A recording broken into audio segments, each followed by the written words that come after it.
Hello guys, मेरा नाम है रितेश मिश्रा और आज हम लोग पढ़ने वाले हैं प्राकृतिक वनस्पतियों के बारे में। इंग्लिश में बोले तो नेचुरल वेजिटेशन के बारे में हम लोग पढ़ने वाले हैं। तो देखिए, पौधे के समूह को वनस्पति कहते हैं। वनस्पति कहते किसको हैं? तो जिस क्षेत्र में बहुत ज्यादा पेड़ पौधे होते हैं उससे हम लोग वनस्पति कहते हैं, अर्थात जंगल कहते हैं।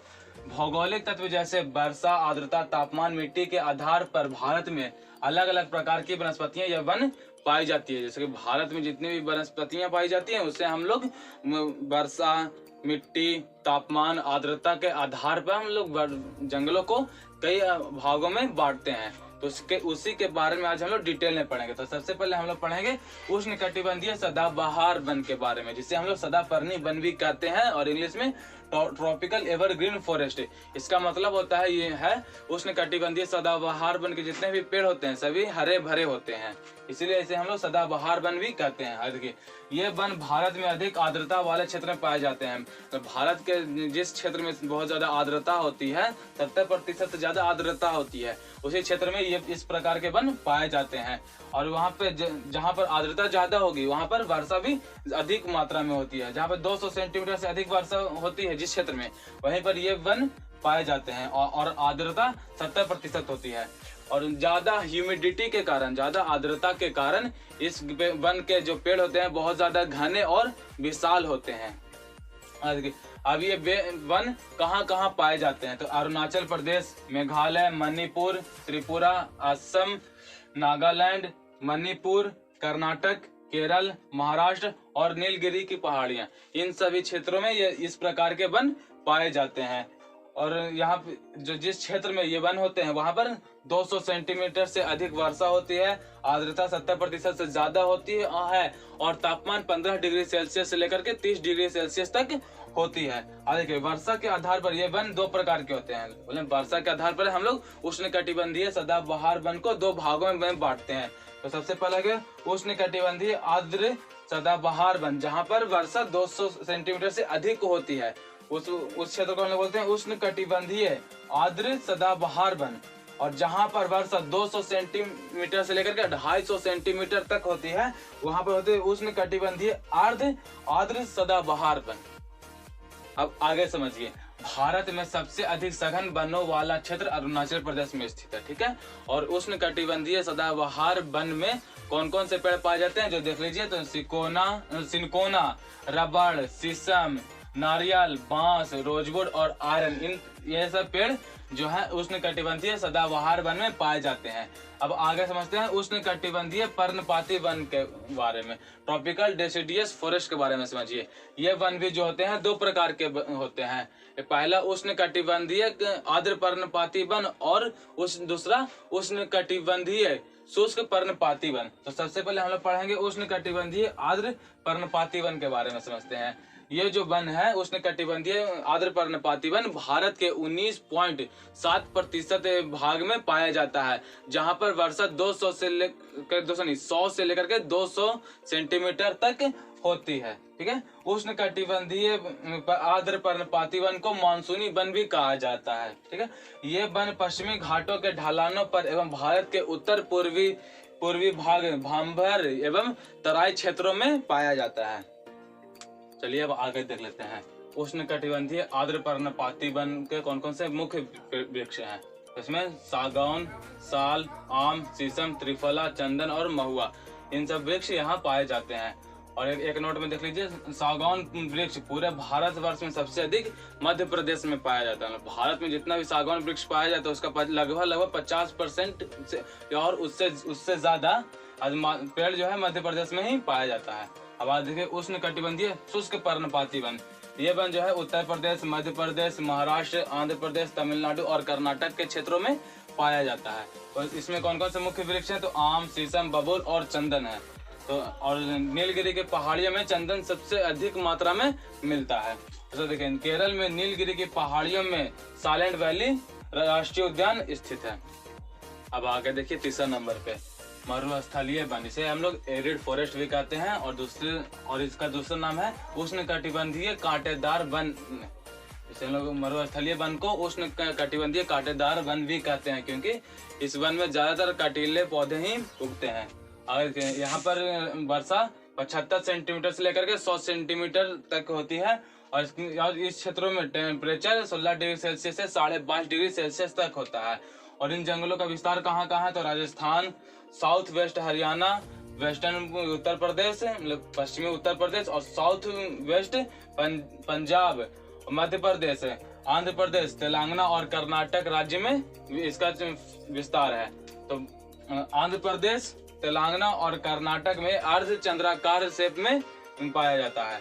और इसमें कौन कौन से मुख्य वृक्ष हैं, तो बबूल, खजूर, नागफनी, कैक्टस, पलाश और खेजड़ी, इन सब पौधे यहाँ पाए जाते हैं। और देखिए खेजड़ी को हम लोग मरुस्थल का राजा भी कहते हैं। खेजड़ी जो पेड़ है इसे हम लोग रेगिस्तान का राजा भी कहते हैं। चलिए अब हम लोग डेल्टा वन के बारे में जान लेते हैं। डेल्टा वन को हम लोग इंग्लिश में डेल्टा फॉरेस्ट कहते हैं। और जो नदी डेल्टा बनाती है और उन्हीं डेल्टा पे जो हम लोगों को वन मिलता है उन्हें ही हम लोग डेल्टा वन कहते हैं। और इन वन को हम लोग मैग्रोव, दलदली और ज्वारीय वन भी कहते हैं। ठीक है, देखिए गंगा, ब्रह्मपुत्र, स्वर्णरेखा, महानदी, कृष्णा, गोदावरी के डेल्टा क्षेत्रों में ये वन हमें पाए जाते हैं। और गंगा और ब्रह्मपुत्र नदी के डेल्टा क्षेत्रों में जो सुंदरवन डेल्टा है वहां पर हम लोग को सुंदरी नामक वृक्ष मिलता है, इसलिए हम उसे सुंदरवन का डेल्टा भी कहते हैं। और देखिए इसमें कौन कौन से वृक्ष मिलते हैं, तो मैग्रोव, सुंदरी, केवड़ा और बेंदीन नाम के वृक्ष हम लोग को डेल्टाई वन में मिलते हैं। और देखिए वेस्ट बंगाल, उड़ीसा, आंध्र प्रदेश, कर्नाटक, केरल, तमिलनाडु, इन राज्यों में जो कि बंगाल की खाड़ी के तरफ है वहां पर हम लोग को डेल्टा वन मिलते हैं। और अरब सागर में कहाँ कहाँ मिलते हैं, तो कच्छ, काठियावाड़ और खंबात की खाड़ी के तटीय प्रदेशों में हम लोग को डेल्टा वन मिलते हैं। आगे देखिए सबसे ज्यादा मैग्रोव का पेड़ वेस्ट बंगाल में पाया जाता है। मुझे ना कि डेल्टा वन में मैग्रोव का पेड़ पाया जाता है और सबसे ज्यादा कहाँ वेस्ट बंगाल में पाया जाता है। और देखिए डेल्टाई क्षेत्रों में पाए जाने वाले मैग्रोव वन चक्रवात के अवरोध में भी महत्वपूर्ण भूमिका निभाते हैं। मतलब ये जो डेल्टाई वन में पाए जाते हैं ना मैग्रोव इनका हाइट 30 मीटर से ज्यादा होता है और समुद्र तरफ से आने वाले चक्रवात को ये रोकने में भी बहुत ज्यादा हेल्पफुल होते हैं। अब आगे देखिए पर्वतीय वन के बारे में। पर्वतीय वन को इंग्लिश में माउंटेन फॉरेस्ट भी कहते हैं। और भारत के हिमालय क्षेत्रों में पर्वतीय वनों का विस्तार है। मतलब भारत में पर्वतीय वन हम लोगों को हिमालय के क्षेत्रों में मिलते हैं। 1000 से लेकर के 2000 मीटर की ऊंचाई पर हम लोग को शीतोष्ण प्रकार के वन पाए जाते हैं। लेकिन समुद्र तल से 1000 से लेकर के 2000 के मीटर की ऊंचाई पर हम लोग को शीतोष्ण प्रकार के वन पाए जाते हैं। और 2000 मीटर से लेकर के 3000 मीटर की ऊंचाई पे कोनधारी सदा रहित वन पाए जाते हैं। कोन की तरह से जैसे कि क्रिसमस का जो पेड़ होता है ना उसी तरह का हम लोग को मिलता है, कोनधारी सदा रहित वन पाए जाते हैं। और 3000 मीटर से लेकर के 4000 मीटर की ऊंचाई पर अल्पाइन वन पाए जाते हैं। आगे देखिए पर्वतीय प्रदेशों में प्रमुख रूप से भोजपत्र, चीड़, स्प्रूस, देवदार, सिल्वर फर, जूनिपर नामक वृक्ष पाए जाते हैं। पर्वतीय वन जो होते हैं ना उनमें हम लोग को कौन कौन से पेड़, भोजपत्र, चीड़, स्प्रूस, देवदार, सिल्वर फर और जूनिपर नाम के वृक्ष हम लोग को मिलते हैं। आगे देखिए भोजपत्र का एक और नाम क्या है, बेतुला यूटिलस। बेतुला यूटिलस भी हम लोग कहते हैं। और इस पेड़ से हम लोग को जो सफेद छाल मिलता है इससे हम लोग पुराने समय में ग्रंथ लिखने का में उपयोग करते हैं। जैसे अभी हम लोग कागज पे कुछ लिखते हैं ना, उसी समय पुराने समय में एक भोजपत्र आता था। वही इन्हीं भोजपत्र के पेड़ से का जो ऊपर का जो खाल होता है वो सफेद कलर का होता है, उसी पे लिखा जाता था, ग्रंथ लिखा जाता था।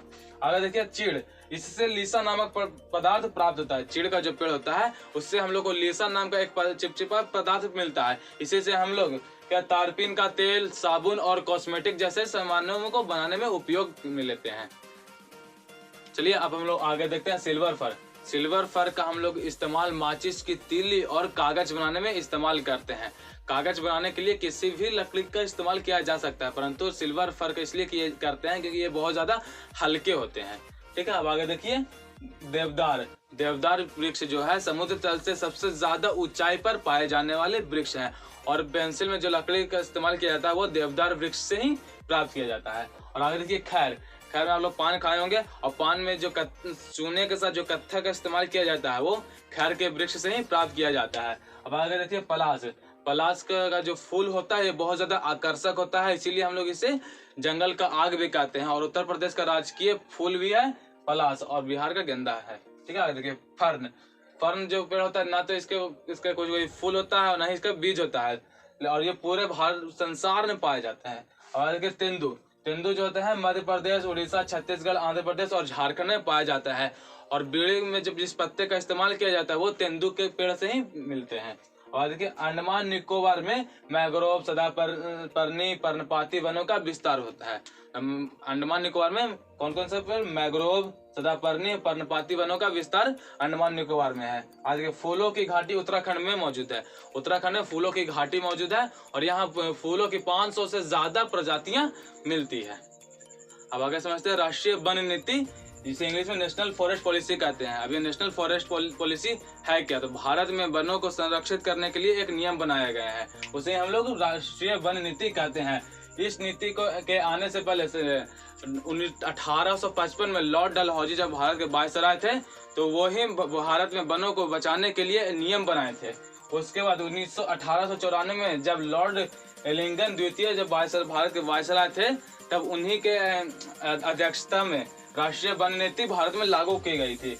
उसके बाद इस नीति के अनुसार भारत में वन विभाग की स्थापना हुई थी। इसी नीति राष्ट्रीय वन नीति के अनुसार ही भारत में वन विभाग की स्थापना की गई थी। और स्वतंत्रता प्राप्ति के बाद पहली बार भारत में 1952 में राष्ट्रीय वन नीति घोषित की गई थी, जिसे 1988 में संशोधित करके राष्ट्रीय वन नीति 1988 की घोषणा की गई। ठीक है, अब आगे देखिए। अब राष्ट्रीय वन नीति को लागू करने के पीछे का लक्ष्य क्या था, मतलब किस लिए इसे लागू किया गया था? तो भारत में 33% भागों पर वन क्षेत्रों की प्राप्ति करना था। भारत का जितना एरिया है उसमें 33% भागों पर वन का विस्तार ही होना चाहिए। आज के मृदा अपरदन को कम करना, बारिश में बाढ़ के कारण मिट्टी का कटाव बहुत ज्यादा होता है, उसी को रोकना और वनों का संरक्षण करना और इकोलॉजिकल बैलेंस को बनाए रखना और भारत में वृक्षारोपण को बढ़ावा देना है, ये सारे लक्ष्य थे राष्ट्रीय वन नीति के। चलिए अभी आगे देखते हैं। वन अनुसंधान संस्थान, लेकिन फॉरेस्ट रिसर्च इंस्टीट्यूट, इसकी स्थापना भारत में 1906 में की गई थी और इसका हेडक्वार्टर देहरादून में है। और इसका काम क्या है? वन अनुसंधान करना और वन अधिकारियों को ट्रेनिंग देना है, इसका काम है।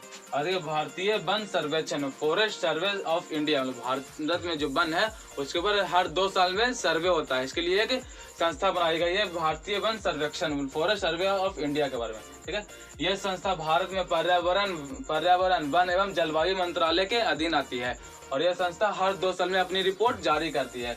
और इसके जारी किए 2019 में अपनी अंतिम रिपोर्ट जारी की थी। और इस रिपोर्ट के अनुसार देश में वनों एवं वृक्षों से आच्छादित क्षेत्र का कुल भौगोलिक क्षेत्र का 24.56% है। मतलब भारत में, अभी हम लोग पढ़े थे थोड़ी देर पहले कि भारत में 33% वन क्षेत्र होना चाहिए, लेकिन 2019 के रिपोर्ट के अनुसार भारत में 24.56% ही वन है।